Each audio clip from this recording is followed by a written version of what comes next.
Bentornati cari amici, oggi siamo arrivati proprio al centro delle teorie filosofiche di Leibniz. Parliamo della metafisica. Molti sostengono che la metafisica di Leibniz sia difficile da comprendere, anche secondo me è difficile da comprendere. Cercherò di spiegarvela nella maniera più chiara possibile. Al termine di una delle scorse lezioni, vi ricordate, abbiamo accennato al fatto che Leibniz sviluppa una teoria organicistica, vitalistica, finalistica, che si basa sull'esistenza di strutture fondamentali presenti in qualunque porzione, anche infinitesimale, della materia. Queste strutture, alla base della metafisica leibniziana, sono le monadi, le famose, famigerate monadi di Leibniz.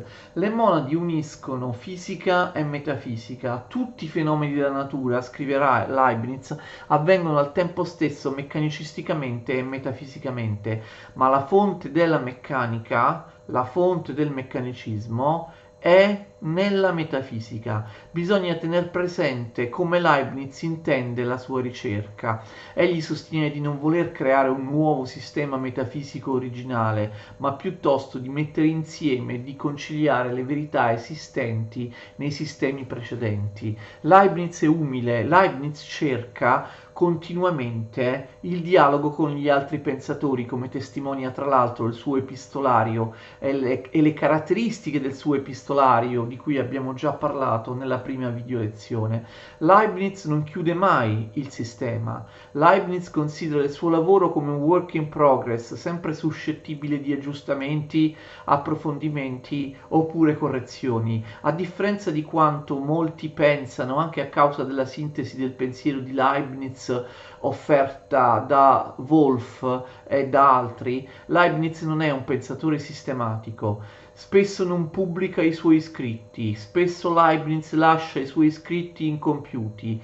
La frammentarietà e la provvisorietà sono caratteristiche fondamentali nel Leibniz pensatore e nel Leibniz scrittore, senza considerare le quali non si comprende realmente Leibniz. Molti scritti di Leibniz sono indirizzati a persone precise, a volte lui smette di scrivere un certo testo proprio perché il rapporto con l'autore con cui sta discutendo si interrompe, come abbiamo visto nel caso di Locke, quando Leibniz abbandonò la stesura del suo manoscritto con le critiche all'empirismo di Locke nel momento in cui il filosofo inglese morì.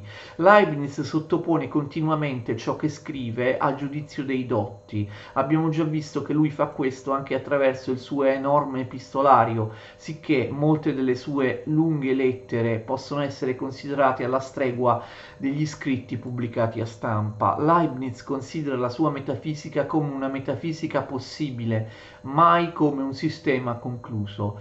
Leibniz ha sacrificato la popolarità, la fama, alla ricerca del dialogo e dell'intesa con i dotti, anche con i suoi avversari. Non esiste un'opera di Leibniz che comprenda in maniera compiuta e definitiva la sua dottrina metafisica.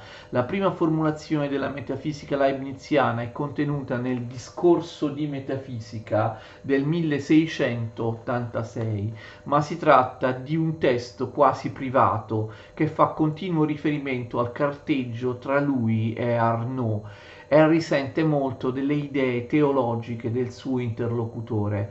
Solo 10 anni più tardi, nel 96, fu pubblicato in 2 puntate sul parigino Journal des Savants il nuovo sistema della natura e della comunicazione delle sostanze, una prima trattazione complessiva del sistema di Leibniz.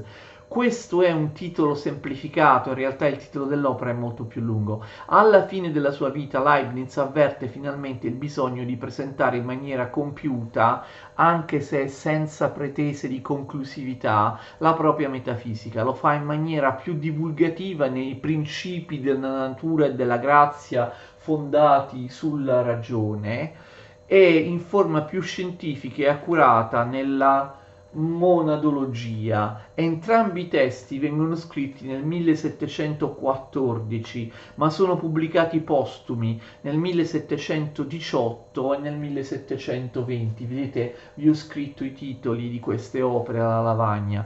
Leibniz stesso ha spiegato più volte che il ritardo a pubblicare o la difficoltà ad organizzare scritti accurati e non troppo brevi era causato dalle sue frequenti incombenze sia di tipo politico sia di tipo organizzativo, ma molti esperti di Leibniz, e io sono d'accordo con loro, sostengono che l'incompiutezza del suo pensiero sia voluta perché corrisponde a quell'idea di sistema aperto, non concluso e non dogmatico, a cui è ispirata tutta la sua filosofia, un'idea di apertura e di confronto che si avverte anche nelle modalità della sua scrittura e nel confronto dialettico con gli altri autori. Parliamo ora in dettaglio della metafisica di Leibniz. Sostanza, dice Leibniz, è un essere capace di azione. Così scrive Leibniz. Leibniz identifica la sostanza nell'attività. L'attività è intesa come forza. La critica leibniziana alla concezione cartesiana dell'estensione e alla concezione atomistica dei corpuscoli giunge a questa conclusione. Leibniz spiega che i principi dell'atomismo, atomi e vuoto, per la loro semplicità soddisfano ottimamente l'immaginazione, ma una riflessione più approfondita dimostra che i principi della materia non possono essere gli atomi di Democrito o di Epicuro o di Gassendi, poiché questi principi, questi atomi sono tristemente passivi e quindi non possono che rappresentare una serie, un aggregato di parti che va all'infinito. La passività della materia, che corrisponde all'osservazione fisica dell'inerzia dei corpi, non può spiegare le attività dell'universo. L'inerzia rimanda a un principio alla base di essa, un principio attivo sin dall'origine, un principio che eviti la dispersione infinita della materia e che si ponga come principio di unità e di intelligibilità della materia. Leibniz cerca di dimostrare l'esistenza di sostanze semplici che lui chiama monadi. Le monadi. Il ragionamento è questo: devono esistere sostanze semplici perché esistono sostanze composte. Il composto infatti non è altro che un aggregato, un ammasso di elementi semplici. L'esistenza di un ente per aggregazione non è che un modo di essere degli enti di cui si compone. Senza l'unità nelle parti non vi sarebbe l'unità nel tutto. Infatti nessun ente può esistere se manca di unità. Se l'unità non è nell'ente in sé, deve essere almeno nelle parti che lo compongono. I corpi dunque sono sostanze composte e suppongono l'esistenza di sostanze semplici, ovvero monadi. Ricorderete che gli atomi di Epicuro erano considerati indivisibili fisicamente, realmente, ma potevano essere divisi idealmente, matematicamente, virtualmente, ve lo ricordate? Altrimenti non si potrebbe spiegare perché un atomo sia più grande di un altro, per esempio alto 3, rispetto a un altro atomo alto 2.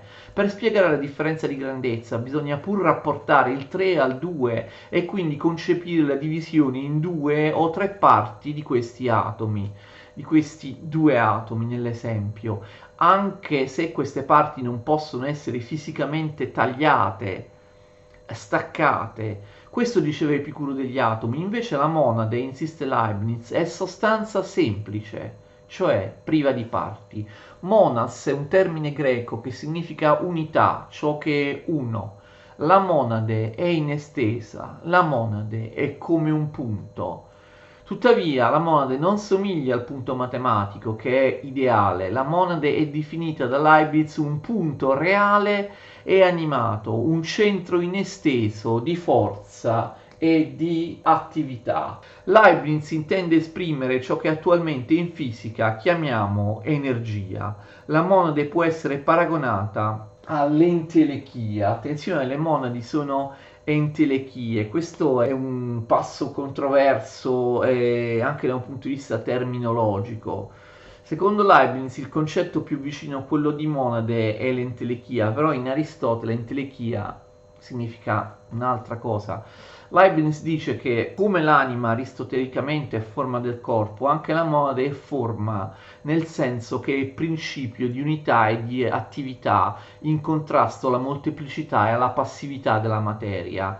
Ma in Aristotele la forma è l'atto, la realizzazione della possibilità della materia. Invece in Leibniz la forma sostanziale non può riferirsi alla materia, che è sempre passività e limitazione. La materia è passività e limitazione. Secondo Leibniz, ciò che è simile alla forma sostanziale non è qualcosa di materiale. Ciò che è simile alla forma sostanziale è una attività originaria, appunto. La materia esprime la passività di una attività originaria. La materia dunque non esiste per sé, ma come apparenza, per quanto ben fondata, di un'attività da cui dipende, capite? La materia è l'estrinsecazione di qualcosa che sta sotto alla materia, da cui la materia dipende. Se vogliamo definire la monade un atomo di sostanza, dobbiamo intenderla non come un atomo fisico e materiale, bensì come un atomo psichico. Ecco, la monade è uno psicone, un atomo psichico. La visione della realtà sarà dunque, secondo Leibniz, una forma di panpsichismo, di panteismo, vicina alla nozione rinascimentale di questi termini. Fondamentale per Leibniz è dimostrare che in natura tutto è pieno, tutto è vivo, tutto è animato. Scrive Leibniz, aperte virgolette, vi è un mondo di creature, di viventi, di anime, in ogni minima parte di materia. Ciascun frammento di materia può essere raffigurato come un giardino pieno di piante o come uno stagno pieno di pesci, ma ciascun ramo di una pianta, ciascun membro di ogni animale, ogni goccia dei suoi umori è ancora esso un simile giardino, un simile stagno. Chiuse virgolette. Questo universo dell'infinitamente piccolo che il microscopio ha reso accessibile è l'infinito attuale, che si contrappone al falso infinito potenziale del continuo geometrico. Se l'estensione costituisse l'essenza dei corpi, l'estensione sarebbe divisibile all'infinito e anche i corpi lo sarebbero. Quindi non avrebbero più parti o unità reali. Invece l'estensione non è la realtà e quindi la divisibilità all'infinito non riguarda l'estensione. L'infinita divisibilità non fa riferimento a un infinito quantitativo, bensì a un infinito qualitativo. Leibniz condivide la posizione di Anassagora, secondo il quale in ogni parte, anche minima, vi sono le parti del tutto. Leibniz vede il mondo fisico come un immenso corpo organico. In ogni parte infima della materia vi sono innumerevoli monadi tra loro connesse e cooperanti al fine di produrre l'agire del tutto. Scrive Leibniz, aperte virgolette, solo atomi di sostanza, cioè unità reali assolutamente prive di parti, possono essere le fonti dell'attività, i primi principi assoluti della composizione delle cose e come gli ultimi elementi dell'analisi delle sostanze. Li si potrebbe chiamare punti metafisici. Chiuse virgolette. Continua Leibniz in un altro passo, aperte virgolette, ciascuna sostanza semplice o monade distinta che costituisce il centro di una sostanza, per esempio di un animale, nonché il principio della sua unicità, è circondata da una massa composta da un'infinità di altre monadi che formano il corpo proprio di quella monade centrale, che si rappresenta secondo le affezioni di esso come una specie di centro, le cose che le sono esterne.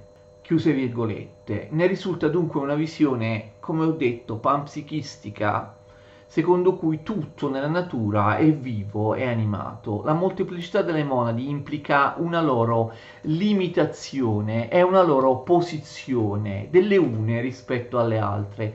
Limitazione e posizione dipendono dalla collocazione delle loro nozioni all'interno dell'intelletto divino. Quindi esiste una gerarchia delle monadi nella mente di Dio che si traduce in una maggiore o minore perfezione delle loro percezioni. La caratteristica di passività o di opacità che costituisce il limite della facoltà percettiva di ciascuna monade si esprime sul piano fisico nelle proprietà caratteristiche dei corpi: impenetrabilità, inerzia, estensione. Impenetrabilità, inerzia, estensione definiscono la materia prima o massa, quindi capite le caratteristiche fisiche, meccaniche della materia derivano dalla limitazione e dalla opacità delle monadi. Le caratteristiche delle monadi ovviamente non sono soltanto la limitazione e la opacità che danno luogo alla materia, ma quando all'interno di ciascuna monade si esprimono queste caratteristiche di opacità, allora lì abbiamo la materia, la massa.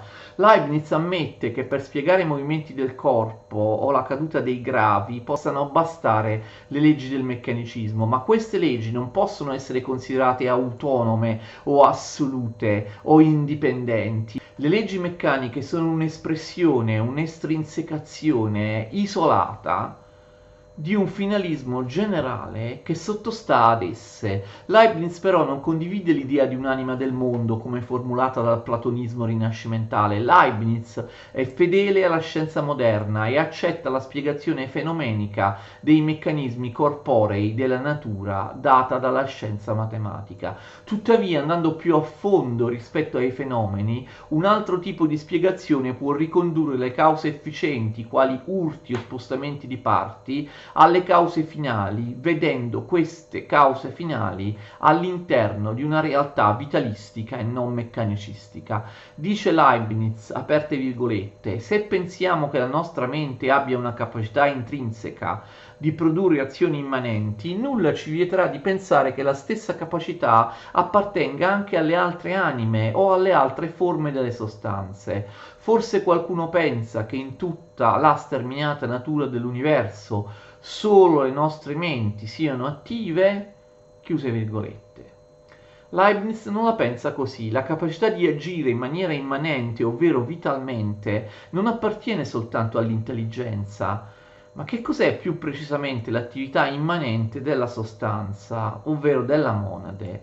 L'assoluta semplicità della monade rende impossibile una sua modificazione da parte di un agente esterno.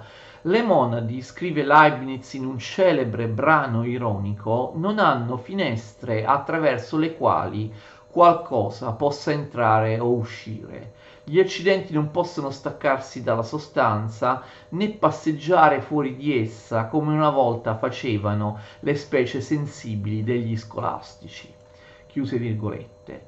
Dunque la sostanza, cioè la monade, non può scindersi dalle sue affezioni o accidenti, tuttavia è necessario che le monadi abbiano degli accidenti, abbiano delle qualità, altrimenti le monadi non sarebbero distinguibili l'una dall'altra e noi non potremmo avvertire alcun mutamento nelle cose. La semplicità delle monadi esclude soltanto una molteplicità di parti in senso quantitativo, ma non una diversità qualitativa, quella che Leibniz chiama una pluralità di affezioni e di rapporti. Ogni monade contiene in sé un cosmo di relazioni, ogni monade è un piccolo mondo concepito in un punto. Secondo Leibniz l'attività interna della monade è un'attività rappresentativa. Ogni monade possiede espressione, rappresentazione o espressione. La teoria leibniziana dell'espressione è uno dei punti più difficoltosi dell'intera filosofia di Leibniz, più difficili da interpretare. Molti hanno sostenuto che la teoria leibniziana dell'espressione sia simile a quella aristotelica della analogia. Leibniz scrive che esprimere una cosa significa stabilire ciò in cui si trovano i modi di essere che corrispondono ai modi di essere della cosa da esprimere. Beh, forse questa frase è un po' difficile. Leibniz intende dire che non è necessario che ciò che una monada esprime sia simile alla cosa espressa, basta che qualche analogia sia presente tra i loro modi d'essere, ossia tra i loro rapporti. Vi sono tantissimi tipi di espressione, per esempio le misure di un oggetto esprimono l'oggetto stesso, la rappresentazione grafica di un piano esprime il solido corrispondente, il discorso esprime pensieri e verità, le cifre esprimono i numeri, un'equazione algebrica esprime una retta, una circonferenza o un'altra figura. In maniera simile il rapporto tra la singola monade e l'intero universo, che si rappresenta attraverso affezioni continuamente variabili, deve essere concepito come un rapporto di reciproca espressione tra la parte e il tutto, espressione nel senso di analogia e proporzione. Scrive Leibniz, aperte virgolette, ogni sostanza è come un mondo intero, è come uno specchio di Dio, ovvero di tutto l'universo, che essa esprime al suo modo particolare, pressappoco come una stessa città è rappresentata diversamente a seconda della posizione di chi guarda. Come la realtà di una cosa, quindi, può essere guardata solo attraverso gli infiniti profili che offre l'osservatore, allo stesso modo la realtà del mondo non è qualcosa che esista di per sé, ma si risolve nelle infinite e inesauribili prospettive che di essa offre la singola monade. L'importante è che tali prospettive conservino tra loro una certa proporzione, siano cioè traducibili tra loro. La percezione della monade, ovvero lo stato passeggero che implica e rappresenta una pluralità nell'unità, non va considerata come un'attività rappresentativa di tipo cosciente. Questo è molto importante. Leibniz è d'accordo con Cartesio che l'idea è qualcosa che sta nella nostra mente, ma rifiuta di identificare l'idea con la coscienza e gli attributi della coscienza, ovvero la chiarezza e la distinzione. Abbiamo già parlato di queste cose quando abbiamo parlato delle critiche di Leibniz a Cartesio e a Locke nelle scorse video lezioni. Fondamentale è la distinzione tra percezione e appercezione. La appercezione è una percezione consapevole, ciò implica la coscienza o conoscenza riflessa di tale stato interno. La appercezione è il sapere di sapere. La appercezione si realizza quando io ho nella mia mente l'idea, per esempio di un triangolo, e contemporaneamente sono anche cosciente di possedere l'idea di triangolo. Ovvero, quando appercepisco, io realizzo contemporaneamente due stati mentali diversi. Penso al triangolo ed inoltre penso di star pensando al triangolo. Sono cosciente del contenuto del mio pensiero. So che io, proprio io, sto pensando in questo momento al triangolo. So che esiste un mio io che lo sta pensando. Tutte le monadi sono dotate di percezione, nel senso che i rapporti tra le loro diverse affezioni o il loro stato interno corrispondono o esprimono ciò che è percepito. Ma soltanto alcune monadi, le monadi di tipo superiore e più sviluppato, oltre alla percezione, possiedono anche la appercezione, cioè un tipo di attività rappresentativa analoga a quella della nostra coscienza. Mentre Cartesio distingueva nettamente tra il chiaro e il distinto da una parte e l'oscuro e il confuso dall'altra, Leibniz suppone l'esistenza di infiniti gradi intermedi tra questi due estremi, che appartengono entrambi alla percezione della monade. Leibniz non crede alla cartesiana divisibilità all'infinito dell'estensione della sostanza, ma applica la divisibilità all'infinito all'attività percettiva della sostanza, che per lui è la monade. Tra due percezioni, quindi, che siano entrambe chiare o che siano una chiara e un'altra oscura, esistono infinite percezioni intermedie, ovvero infinite monadi intermedie. Leibniz inventa l'espressione petit perception, piccole percezioni, in francese petite perception. Percezioni inconsapevoli. Ci sono percezioni così piccole, così sottili, così blande che non possono attualmente essere percepite coscientemente, ma che comunque si trovano nella nostra mente. Leibniz fa riferimento a ciò che modernamente verrà chiamato inconscio. Esiste secondo lui una vita psichica al di sotto della coscienza. Le monadi possono essere distinte in base al loro diverso grado di perfezione nelle loro percezioni. Le monadi di stampo infimo che vanno a comporre la materia, opaca e passiva, possiedono percezioni confuse e indistinte, simili a un sonno senza sogni. Invece le monadi superiori, che possono essere chiamate anche anime o entelechie, possiedono una percezione più distinta, unita alla memoria. Quando alla memoria si aggiunge una riflessione che rende possibile la coscienza del proprio io, abbiamo le sostanze razionali. Ad ogni modo, anche nell'uomo, la vita razionale della coscienza non si attua in maniera pura, separata e distaccata da quello oscura e irrazionale del corpo.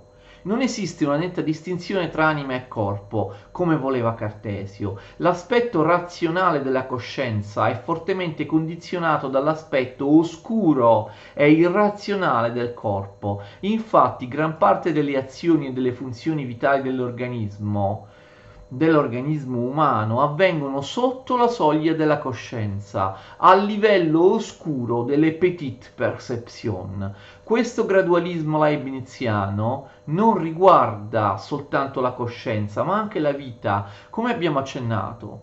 Come tra due idee, una chiara e una oscura, vi sono infiniti gradi intermedi, così tra il vivo e il morto, due stati apparentemente opposti della materia, vi sono infiniti stati, ognuno collegato all'altro in un'infinita catena, appunto. La nascita non è un inizio assoluto e la morte non è una fine assoluta. In realtà nascita e morte sono processi di continua trasformazione, di continua metamorfosi, di continua trasformazione e metamorfosi dell'organico. Nascita e morte sono processi di composizione e di scomposizione tra le monadi che costituiscono i diversi corpi o aggregati, ma le monadi che entrano in un composto restano distinte da esso, non partecipano al destino di transitorietà dei singoli organismi. Le monadi sono create da Dio in numero enorme ma non infinito. Le monadi sono finite di numero e in un certo senso sono eterne.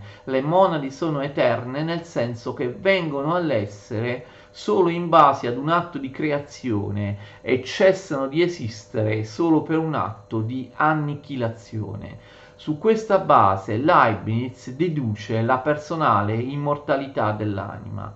Oltre che percepire, le monadi esprimono un altro attributo fondamentale. Le monadi appetiscono. La appetizione è un principio interno che permette il mutamento di una percezione o il passaggio da una percezione all'altra. Quindi l'appetizione è la modificazione delle percezioni, il passaggio da una percezione all'altra. Si tratta di un'attività immanente, intrinseca. Siccome una monade è semplice, vuol dire che è impermeabile agli influssi provenienti dall'esterno.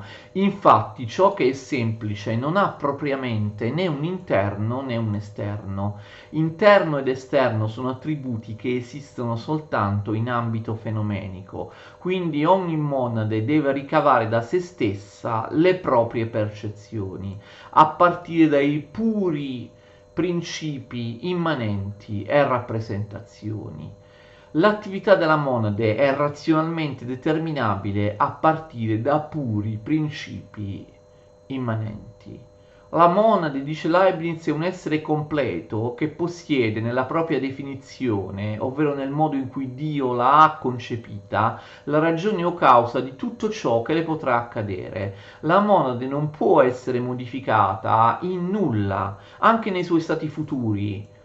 da qualcosa che proviene dall'esterno. La monade è determinata dall'inizio nel suo interno. Gli stadi successivi, futuri di una monade si possono determinare logicamente a partire dai suoi stati precedenti. In altri termini si può dire che ogni stato presente di una sostanza semplice, di una monade, è l'effetto del precedente, è lo stato presente, è gravido dell'avvenire. La monade sin dall'inizio è razionalmente determinata, ma per capire meglio tutto questo dobbiamo fare riferimento ai principi logici di Leibniz, in particolare qui al principio di ragion sufficiente. Siamo arrivati infatti al punto in cui la metafisica e la logica si uniscono. Parleremo di questa parte importantissima della filosofia di Leibniz, ovvero della logica e dei principi della logica, la prossima volta, nella prossima video lezione.